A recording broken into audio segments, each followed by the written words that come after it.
Jadi akhirnya ada dua pilihan, apakah saya mempertahankan kenyamanan diriku sendiri ataukah aku hadir di bumi memberi manfaat kepada orang lain, tapi resikonya engkau akan banyak melakukan dosa-dosa.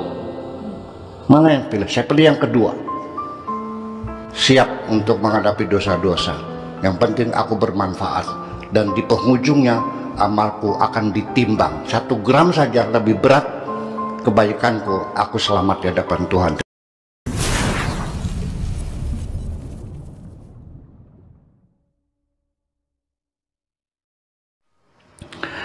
Ya muridun, wahai orang-orang yang pengen belajar benar, para muridku yang pengen belajar benar, ya, qad nataqtu, aku sudah menyatakan, aku sudah memproklamirkan, aku sudah menyampaikan, nataqtu, walakin antum tahrubuna, tetapi kamu melarikan diri, wala ta'maluna, dan tidak kamu amalkan. Ismi fisairil biad Akhras, namaku di seluruh negara terkenal aku ini sebagai orang yang bisu. Kuntu atajananu, dan aku berpura-pura gila. Wa atakharasu, dan pura-pura bisu. Ata'ajamu, pura-pura ngomongnya pelok, ya, ngomong bahasa asing yang nggak jelas bahasanya, pura-pura. Walakin masahali, ternyata tidak izinkan Tuhan kepadaku, ternyata saya keliru lah, tidak sah. Akhrajani, Tuhanku mengembalikan aku, mengeluarkan aku. Al-qadaru, ya, takdir telah mendorongku, maksudnya ilaikum, untuk mendatangi kamu. Kuntu fil maqamiri, aku berada di hutan-hutan belantara, aku ada di tanah-tanah gersang, ya, melanglang buana kemana-mana.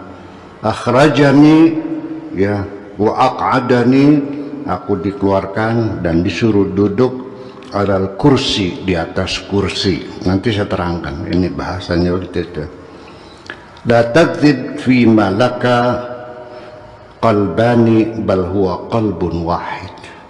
Jangan bohong, di dalam dirimu hanya ada satu hati, bukan dua hati, hanya satu hati.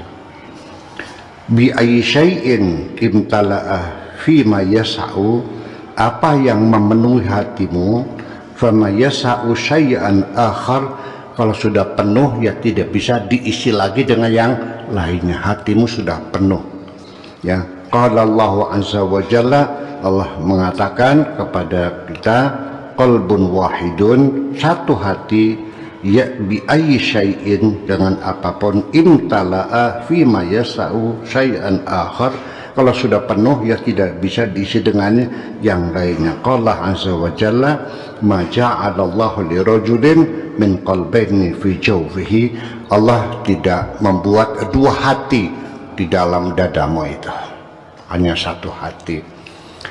Artinya beliau itu dulu pernah menyendiri di hutan-hutan, di belantara, mengasingkan diri. Dalam proses ini begini, dalam proses semacam ini ada orang yang sehari-hari jalan kaki aja, muter-muter di desa itu bertahun-tahun. Pas jam 12 lewat di depan ini, muter lagi. Jam 12 malam terus bertahun-tahun. Lalu masyarakatnya keburu menyebut dia waliullah. Ada yang tidur aja, dakom aja, nggak mandi-mandi, nggak potong kuku, nggak cukuran, bertahun-tahun ini waliullah, sudah keburu dianggap waliullah. Saya kasih tahu, itu orang-orang masih dalam proses, belum final,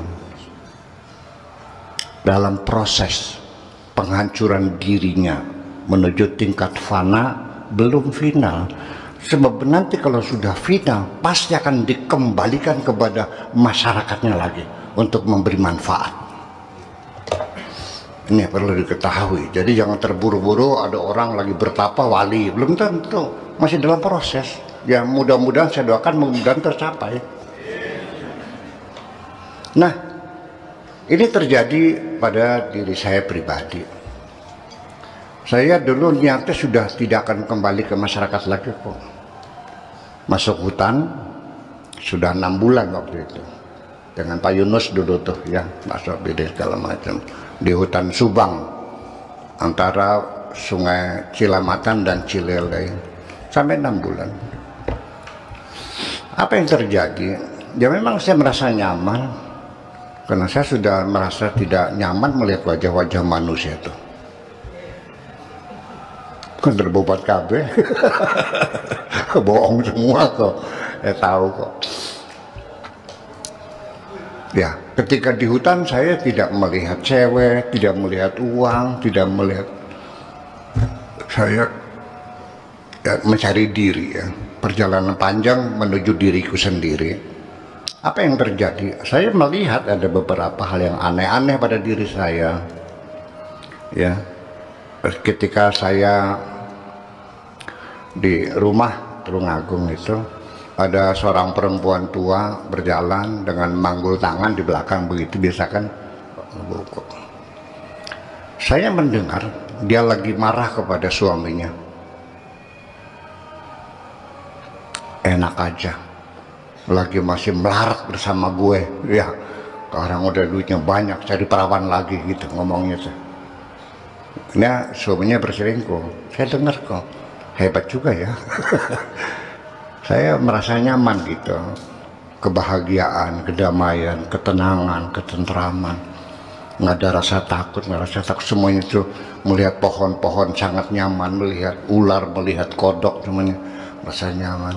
Dan juga saya mulai menyadari bahwa betul apa yang dikatakan Allah, yusabbihu lillahi ma fis samawati wa ma fil ardi. Apa yang ada di langit, apa yang bumi, binatang-binatang, semuanya bertasbih. Ya ternyata setelah berulang kali kita di hutan khalwat itu ya, ternyata yang dulu saya anggap bunyi jangkrik, trik gitu. Ternyata apa yang sedang subhanallah, alhamdulillah, wala ilaha illallah, Allahu akbar. Cangkeret tuh, itu azan maghrib tuh. Begitu betul set masuk taret gitu tuh, namanya cangkeret. Nanti begitu mega merah hilang, masuk isya, bunyi lagi taret azan. Nyaman nggak? Enak, nyaman. Napas lega, badan sehat, ya kan gitu. Udah nggak ada kebutuhan, nggak ada keinginan, nggak ada, ya situlah. Tetapi lalu saya berpikir, kalau saya merasakan nyaman sendirian dengan mungkin berbagai keistimewaan yang Allah berikan kepada saya, ya saya syukuri ya. Saya bertanya, lalu saya manfaatnya apa di dunia ini? Nggak ada. Berarti hanya untuk dirimu sendiri. Jadi akhirnya ada dua pilihan, apakah saya mempertahankan kenyamanan diriku sendiri, ataukah aku hadir di bumi memberi manfaat kepada orang lain, tapi resikonya engkau akan banyak melakukan dosa-dosa. Mana yang pilih? Saya pilih yang kedua. Siap untuk menghadapi dosa-dosa. Yang penting aku bermanfaat.